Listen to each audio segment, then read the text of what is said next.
Now, President Biden met virtually with the heads of state for Japan and the Philippines. The White House says that China's, quote, dangerous and unlawful behavior in the South China Sea was part of the discussion. The leaders also agreed on the importance of a continued coordination to advance a free and open Indo-Pacific. Now, what about China and its so-called no-limit relationship with Russia on the other side? We're bringing in Aucoin to find out where that stands. He's a former lead ISR coordinator for the U.S. Army and the host of This Week Explained, the podcast.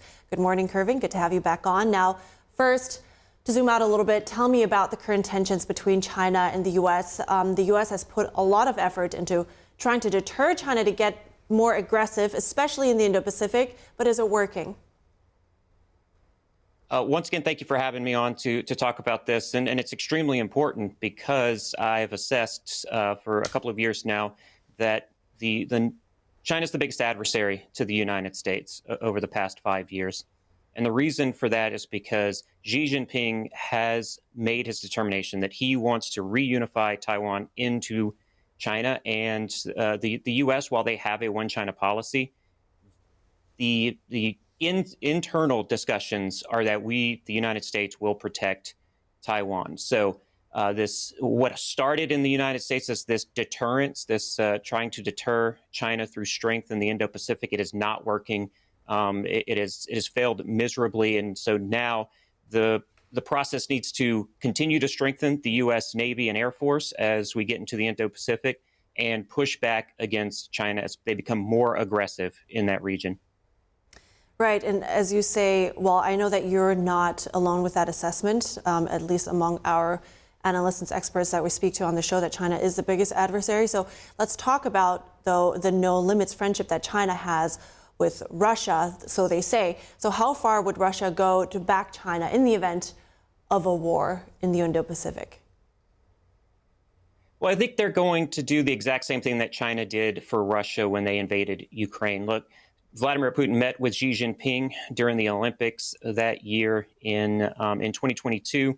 And it was my assessment, and not hearing the transcript of their conversation, that Putin had gotten the go-ahead to invade Ukraine, and that while China will not help militarily with boots on the ground, they will support with weapons, with economic support, and with backdoor intelligence support in that war against Ukraine. You're going to see a lot of the same things happen when once China does invade Taiwan. You're going to see Russia give that support publicly with words, but maybe not boots on the ground, or as I should say, feet in the water at that point.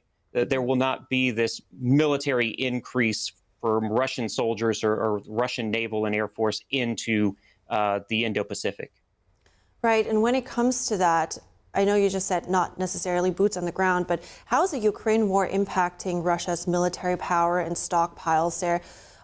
Where do you see constraints resource-wise when it comes to Russia's support for China?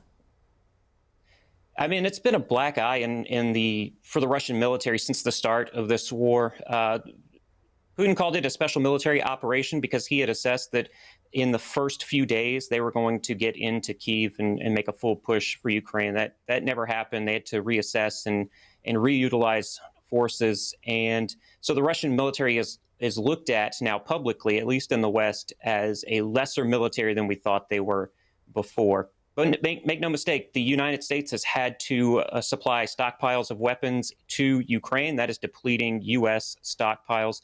And it has become somewhat of a distraction for the U.S. military. So while this was all strategic. So while the United States is focused on the Russia-Ukraine war, China has been making advances in their own Navy and in their own Air Force, where we've seen sort of these new piers being built up, and also what can be or might be a Generation 6 fighter jet.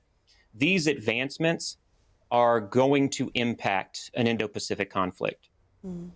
And actually, to your point, China has also indirectly, as in no boots on the ground, indirectly supported Russia in its war with Ukraine by providing tools, weapons, and economically. So do you think in that situation, would it be that Russia will be willing to return the favor in some degrees, or is there a direct interest for Russia in the Indo-Pacific as well? Could there be reasons in terms of their self-interest to get involved and back China? Look, I think the self-interest is that with BRICS, which is the organization that includes Brazil, Russia, India, China, and South Africa, now Indonesia is in BRICS, that is all to advance what is being termed the global South, and it is a direct aggression towards the global West. That's the United States, Western Europe.